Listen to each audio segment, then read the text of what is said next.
Chúng mình bao nhận dùng một bó sát bảo một nồi bò nên là video này có sống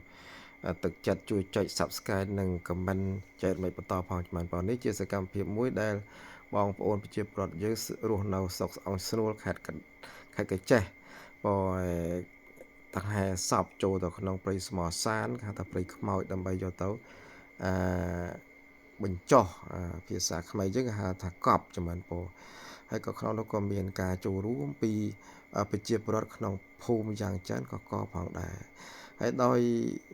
កាលពីថ្ងៃទី10ខែ12ឆ្នាំ2025នោះអាត្មាភាពបានទៅចូលរួមក្នុងកម្មវិធីនោះដែរប៉ុន្តែឃើញសង្កេតឃើញថាប្រជាពលរដ្ឋយើងនៅទីនោះមានការចូលរួមយ៉ាងសស្រុះសស្រាំចំណេះបើជួយគ្នាណាចំណេះបើជួយគ្នាទោះបីជាគាត់រស់នៅក្នុងទីដាច់ស្រយាលក៏បន្តិចទៀតក៏ពិតមែនក៏ប៉ុន្តែ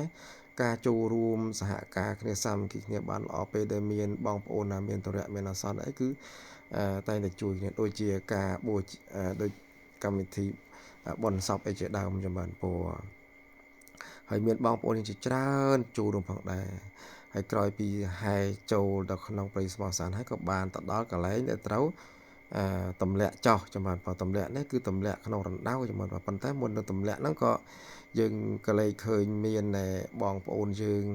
យកឈើកណ្ដោល2សងខាងចំណេះដាក់កលដាក់2ហើយគឺយើងដាក់បញ្ឈូសតកល់ពីលើចំណេះបងឃើញណាបងខ្ញុំពុតបោះហើយឃើញដាក់តកល់ពីលើហើយក៏មានបងប្រុសម្នាក់ក៏កាន់កាទេចុះទៅក្រោមចុះទៅក្រោមនោះមិនមែនចុះដើម្បីទៅដេកទៅអីទេចំណេះបងចុះទៅក្រាកាទេនៅពីក្រោមបងដើម្បីតាមការសួរនាំនោះគឺដើម្បីតម្លាក់បញ្ឈូសនោះចុះបងកុំឲ្យបញ្ឈូសនោះផ្អៀងផ្អងអានេះតាមសាកសួរដែលជាបងក៏ដូចជាតានៅទីនោះផងដែរចំណេះបងហើយក៏ក្នុងនោះក៏យើងមានខ្សែចំណេះបងខ្សែនោះមិនមែនខ្សែធ្វើអីទេខ្ញុំដាក់ខ្សែចង់ខ្សែនេះគឺដើម្បីងាយស្រួលក្នុងការសម្រូតបញ្ឈូសទម្លាក់ទៅក្រោមចំណេះបងហើយក្នុងនោះក៏យើងមានបងប្អូនយើងនៅក្នុងភូមិនោះទៅជួយហែហមច្រើនណាញាតិញោមបើទោះបីជាគាត់រស់នៅក្នុងទីដាច់ស្រយាលបន្តិចមែនក៏ប៉ុន្តែការសាមគ្គីគ្នាបានល្អមែនទែនចំណេះបងឥឡូវនេះគឺចាប់ដើមរៀបចំឲ្យចំណេះបងរៀបចំតម្លាក់រៀបចំសរេសារងដើម្បីតម្លាក់បញ្ឈូសធ្វើម៉េចឲ្យបញ្ឈូសនោះឲ្យត្រង់ចំណេះបងក្រោយពីតម្រង់ត្រង់ហើយក៏លោកអាចារ្យនឹងបានដឹកនាំវិធីមួយទៀតគឺបតក្សិនបងដើរកម្លាំងនឹង3ជុំបងដើរ3ជុំបញ្ឈូសខ្មោចហ្នឹងណាបងមិនមែនទៅឲ្យតម្លាក់ភ្លាមទេញោមបងអញ្ចឹងដើរកម្លាំងក្រោយពីដើរកម្លាំង3ជុំហើយលោកអាចារ្យនោះក៏បានមានធ្វើកិច្ចមួយទៀតសួរអ្នកទាំងអស់គ្នានោះសួរថាតើបញ្ឈូសខ្មោចហ្នឹងបញ្ឈូសសាក់សពដាក់ត្រង់ហើយនៅបានពគាត់សួរអញ្ចឹងណាអាចារ្យណាដឹកនាំសួរអញ្ចឹងសួរថាតើបញ្ឈូសហ្នឹង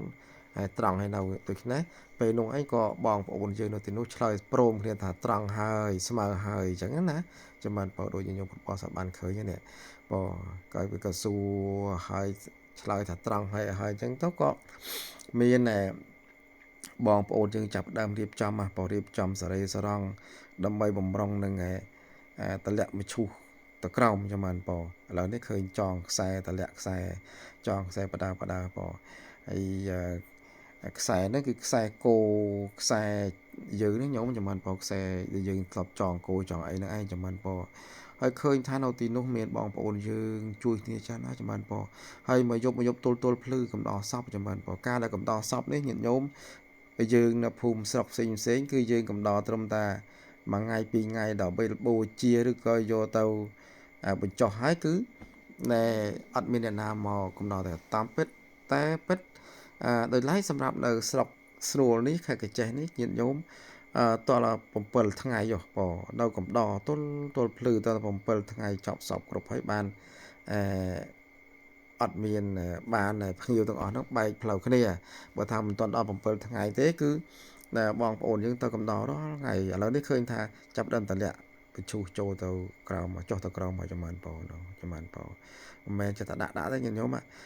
បន្តិចសំតម្លាក់ទៅក្រោមតម្លាក់ហ្នឹងគឺកតេលើបងប្រុសគាត់ក្រាលមិញគឺដាក់តម្លាក់លើហ្នឹងក្រោយពីតម្លាក់បញ្ឈូសនោះហើយក៏លោកអាចារ្យនោះចេះតែមានវិធីមួយទៀតសួរថាតើបញ្ឈូសនោះត្រឹមត្រូវហើយនៅត្រង់ហើយនៅមិនមានការផ្អៀងតែអត់អញ្ចឹងណាចាំមើលដល់ពេលសួររួចរាល់ហើយក៏បងប្អូនយើងនៅទីនោះឆ្លើយថាបញ្ឈូសនេះត្រង់ហើយមិនមានការវិចវេទេអញ្ចឹងទៅក៏ អ្នកដែលតម្លាក់ចងខ្សែចាប់ផ្ដើមទាញខ្សែឡើងទាញខ្សែហ្នឹងគឺខ្សែយកមកទុកទេចាំបានបងខ្សែដែលយើងតម្លាក់ហ្នឹងណាដូចយើងយកបងសពបានឃើញហើយបងហើយរណ្ដៅនេះមិនតម្លាក់ទេចាំបានបង2ម៉ែត្រជាងបង2ម៉ែត្រអាចបញ្ឈុះលុកអាចកប់ទៅគឺអត់ប៉ោងទេចាំបានបងបន្តិចទៀតទៅលោកអាចារ្យនឹងដឹកនាំវិធីការទៀតទេគឺវិធីការ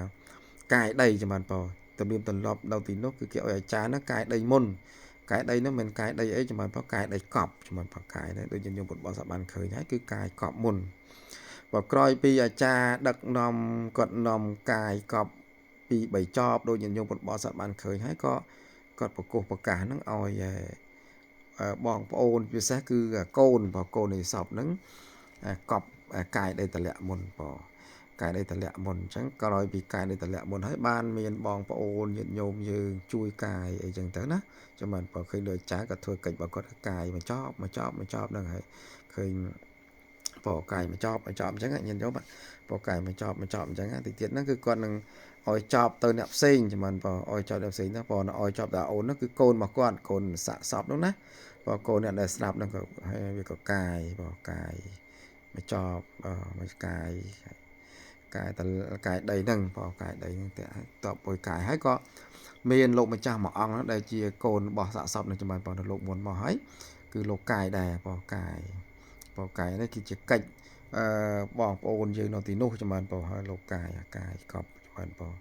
កាយក៏វាកាយកប់នោះក៏មានបងប្អូនក្រុមយើងដែរជួយកាយដូចយើងពុទ្ធបរិស័ទបានឃើញឃើញណាម្ដាយម្នាក់អញ្ចឹងទៅចាំបានបើជួយគ្នាដែរចាំបានស្រស់គ្នាមែនទេនៅទីនោះពិសេសគឺពេលបន់សពនឹងឯងខ្ញុំនៅកំដររហូតដល់7ថ្ងៃចាំបានបើ7ថ្ងៃចប់បានចែកផ្លូវគ្នាចាំបានបើខ្ញុំមើលឥឡូវនេះយើងចាប់ដើមឃើញហើយការកាយនោះគឺចាប់ដើមលុបបញ្ឈុះបន្តិចម្ដងហើយអញ្ចឹងបើហើយក៏ក្រោយពីកាយអ្នកបន្តិចទៅបញ្ឈុះនឹងចាប់ដើមលុបបន្តិចទៅលុបបាត់ទាំងបញ្ឈុះនោះចាំបានបើនេះជាដែលប្រពៃណីមួយដែលនៅក្នុងស្រុកអង្គស្នួលខេត្តកាចេះចាំបានបើញញឹមពុទ្ធបរិស័ទដែលអ្នកនៅទីនោះឬក៏បានទៅនេះនៅទីនោះគឺប្រកាសជាឃើញហើយប្រពៃណីអស់នេះក៏មិនមែនមានត្រឹមតែនៅស្រុកអង្គស្រួលខេត្តកាចេះទេចាំបានបើមានកន្លែងផ្សេងទៀតគឺដូចគ្នាពេលដែលតបួជាសពក្តីទៅបញ្ចុះសពក្តីគឺមានកន្លែងខ្លះគឺយើងសែងពីផ្ទះហ្នឹងមកដល់ព្រៃស្មោសានព្រៃខ្មោចចាំបានបើណាសែងចាំបានបើមិនមែនដាក់លម៉កឬដាក់អីទេកន្លែងខ្លះគឺដាក់គោយន្តកន្លែងខ្លះគឺសែងពីផ្ទះហ្នឹងមកចូលដល់ព្រៃតែម្ដងតែដោយឡែកសម័យឥឡូវនេះគឺជាសម័យជឿនលឿនអញ្ចឹងភាគច្រើនគឺដាក់លម៉កដាក់គោយន្តក៏ដោយឡែកសម្រាប់ដែលស្រុកអង្គស្រួលនេះដែលអាត្មាភាពបានទៅចូលរួមក្នុងកម្មវិធីបុណ្យនោះគឺដាក់លម៉កចាំបានបើដាក់លម៉កក្រោយពីដល់ដាក់លម៉ករួចហើយដល់ព្រៃចូលព្រៃខ្មោចហៅថាព្រៃស្មោះសានហ្នឹងគឺចាប់ដើមដាក់លើកសាក់សព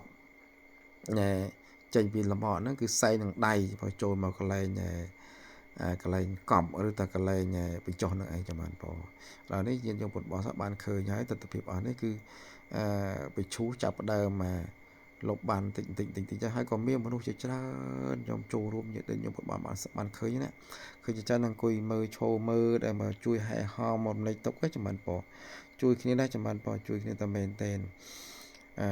សាមគ្គីគ្នាមានសាមគ្គីគ្នាបានល្អណាស់នៅពេលដែលបងប្អូនយើងមានទុកចាំបានបើជាទីបញ្ចប់នេះក៏សូមអធិស្ឋានអំពីញាតិញោមពុទ្ធបរិស័ទទាំងអស់ក្រែងលោកខ្ញុំគណៈអាត្មាភាពពិពណ៌នាទៅមានការខុសឆ្គងអីណាក៏សូមញាតិញោមពុទ្ធបរិស័ទទាំងអស់មេត្តាអនុគ្រោះដល់ខ្ញុំគណៈអាត្មាភាពផងចំបានពរ